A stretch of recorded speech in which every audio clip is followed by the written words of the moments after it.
Hey everyone, and welcome to Comic Breakdown. Now, we just finished up with Dark Knight's Death Metal. We covered Generations Shattered. And then, honestly, I went and I passed out. I took a nap. And I took one much longer than I thought I was going to. But I woke up refreshed, ready to get at these 6 issues that currently are out covering Future State. And so today, the first one we are going to be covering is Future State, Superman of Metropolis. Now, before we dive into this, people have to remember that Future State isn't necessarily DC's future. Future State is just a possibility of what could possibly happen. It's an alternate reality. So whatever the fate of Superman, whatever the fate of Bruce Wayne, is not necessarily that it's etched in stone. And now with Dark Knight's Death Metal coming to its conclusion, we do have a bigger understanding of a much bigger omniverse that's in development, which is going to lead us into Infinite Frontier. And with that event, we're going to see tons and tons and tons of scenarios exactly like Future State.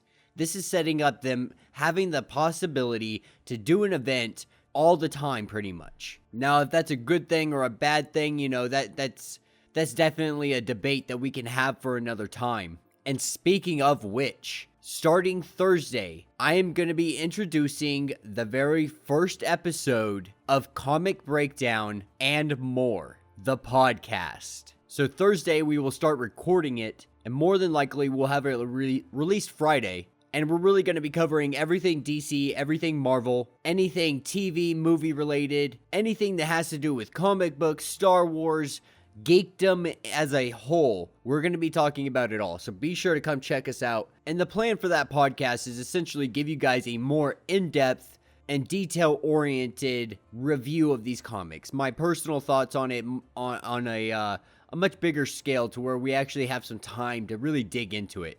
And I'm going to be joined by my brother, so it's going to be a lot of fun. Be sure to check us out. But without further ado, let's dive into Superman of Metropolis. So this one drops us right into the battle, and we're seeing Metropolis looking a lot like Gotham. And, you guys got to remember, this is 2050, so this is some years have passed now. And John Kent is the new Superman, the Superman of Metropolis. And Trojan Solutions has really started turning people into nanotech, connecting technology to every part of their being. And I don't know how this is possible, but I'm really interested in finding out the story, because it says that he exiled Lex Luthor, Mr. Trojan himself. He had crippled LexCorp, and then him and his zealots declared the city as the first Republic of Metropolis. And so as all these zealots and protesters stand off with the army, it's really about to go down, and the zealots start firing. And a little boy is really stuck in the crossfire. And this is where Superman comes in and starts taking all the blasts. And this is when the army as well start firing as Superman. So he's just literally taking everything right now. And then we get some inner dialogue from John. And what he tells us is about Braincells. Braincells is an artificial intelligence. It all connects all of Mr. Trojan's zealots through technology. And it's essentially turning people into machinery that he can control. And John actually knows him pretty well. Him and Kara know him, because him and Supergirl had originally fought Brainiac when he came back and tried to destroy the city. He had almost succeeded until Supergirl and Superman fought him off. And so the army is here to take down Braincells, because he is literally the artificial intelligence behind all of this stuff. And he was created by some of the burnt off skin left over from Brainiac. And so Superman decides he needs to get Braincells out of here. And so he picks him up and takes him away. And Superman flies high above Metropolis. And then he initiates something that you would never imagine a Superman doing. And Superman initiates the protocol to shrink Metropolis. Not only to be shrunk, but also to be bottled. And with Metropolis completely missing off of the map, bottled up, Superman takes the city and he brings it to the Fortress of Solitude. He also has Braincells still with him. And this is where Cells really tells him, your father would have never done this. Like, think of what Clark would have done. And really, it seems like the artificial intelligence is trying to get under John's skin. But this is when Supergirl arrives and is just like straight up like, no, like, I think I'd side with the artificial intelligence on this one. Like, what the hell were you thinking? I went around to every Trojan corporation base that there was around the world, destroying all of them, thinking that they were the cause of this. And then I come to find out that it's Jonathan Kent. And Jonathan's thinking, he was thinking he did the only thing he could do. He's trying to protect his city the best way he knows how. And the problem is, he isn't Superman. He's not Clark Kent. He's half mortal. So he'll never be as strong or as powerful. And we're really seeing his insecurity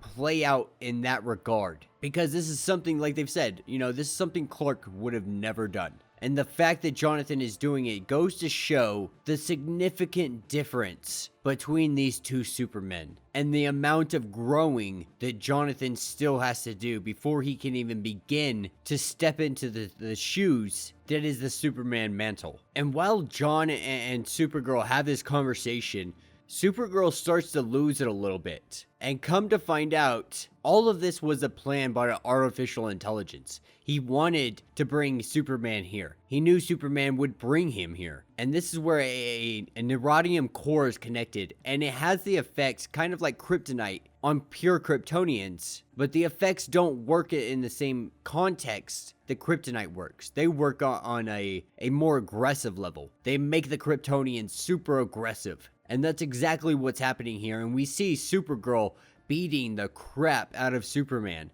And the thing is, this Supergirl is 10 times stronger than Superman. And so this, at the end of the day, isn't a fight. This is going to be a massacre. And Supergirl had also brought along the army with her because they wanted the city back by any means. She was going to get Metropolis and replace it because whatever he's up to, she doesn't want to be a part of. And the fact that he's taken it to this length makes her think that he's just lost it. Mix that with the chemical change in her body causing her to be super aggressive, and we're getting Supergirl with an army of drones versus Superman. And really, he is just getting his butt kicked. And as this fight is really coming to its climax, we see the arrival of Brainiac'S ship.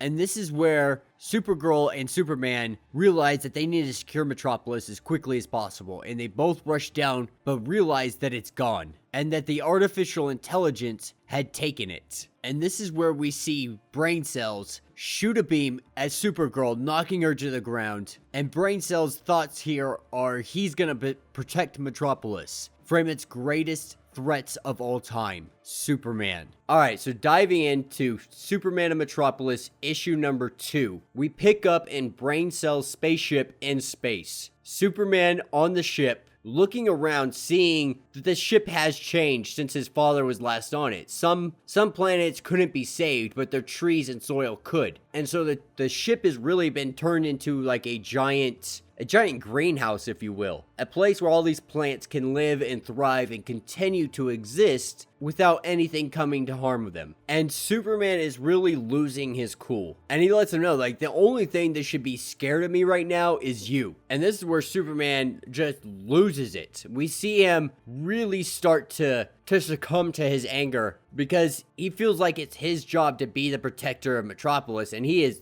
dramatically failing here. And Braincells is simply saying, I'm going to protect Metropolis in a way that you never could. Look what you've already done. You encapsulated Metropolis because of your fear of being unable to protect it. Do you really think Clark would do that? And this is where he says, let's ask him. And he brings out tons and tons of clones. Faceless Supermen from all different timelines. And really, they all start just berating him, letting him know how they would never do this, how they would sacrifice themselves for the greater good, and how he's being selfish and how he's not living up to the Superman mantle, that he's being downright shameful. And then this is where we pick up at the Fortress of Solitude. And Superwoman, after being knocked out, grabs the size gun and heads towards John as fast as she can. hoping only that she can make it in time. And this is where we pick back up on the spaceship, and Superman is beating the crap out of all of these clones. To the best of his ability, anyway. But they seem to be overpowering him. And as this is all happening, he asks why. And Braincells tells him, I told you. His mission was programmed for him. It was to make humans better. And he will not stop until they are. And so this is all trying to teach him a lesson. And he tells all of the Supermen, if Jonathan can't learn his lesson, kill him. And so all the Supermen charge at him. But this is where he gets an idea. And he runs up to Braincells and grabs his core and pulls that core out. And this causes an energy blast of ridiculous proportions. And then we pick up in space with Superwoman getting closer and closer. But Brainiac shoots a beam from the ship and it hits her right in the chest. But she gets up without a problem, dodges another one, blocks another, only for the size gun to get completely obliterated. And now she is pissed. Because now she doesn't have to be nice, and she's gonna let loose. Meanwhile, inside the ship,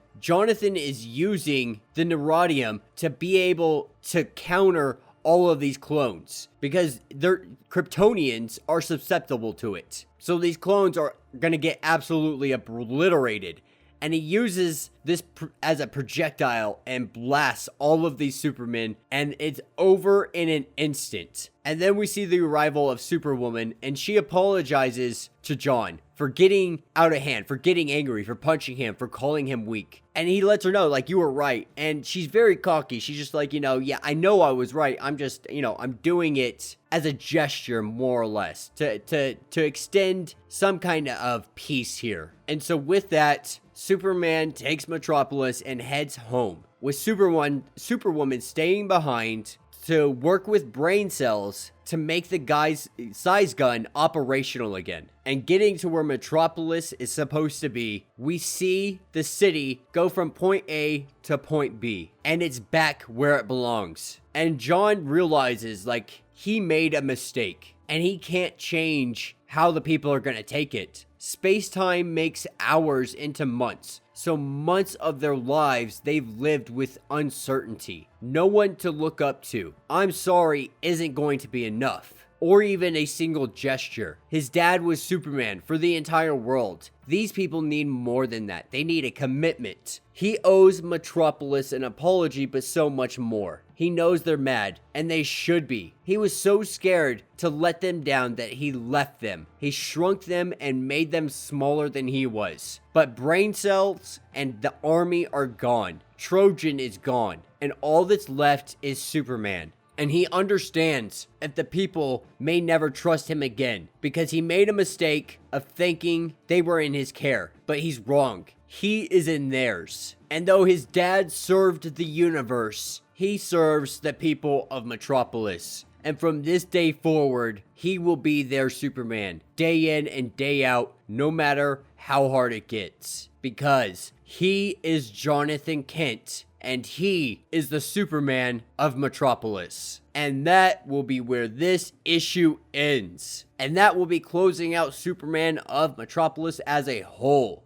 So let me know what you guys think down in the comments. Personally, it was okay. I'm not going to say it was amazing. I think this could have been done a little bit longer. It felt a little bit rushed. This is supposed to be like a Brainiac knockoff, more or less. So if he even has a fraction of Brainiac's ability or intelligence, we're going to see something much longer drawn out. Not something as easy as, I'm going to pull the core out and we call it a day. I really do like seeing this different version of Superman. It's really enjoyable to see a Superman that can succumb to his emotions, that isn't necessarily robotic when it comes to being able to keep those things in check. He succumbs to his anger, to his sadness, to his fears, and he's slowly but surely learning not to do this anymore. And this was one of his big steps. And just like in the Wonder Woman issue we just covered, heroes make mistakes. But that's what defines them, is how they answer them, how they learn from them, how they become better from them. That's what makes them legends. That's what drives them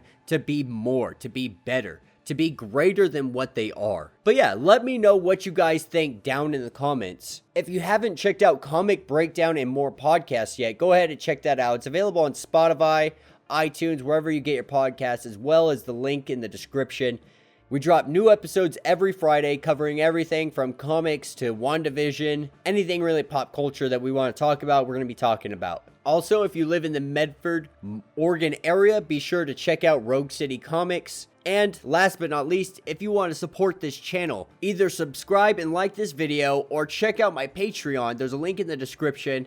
I got tons of exclusive merch, awesome stuff that you guys will be very interested in checking out. And with that being said, until the next video.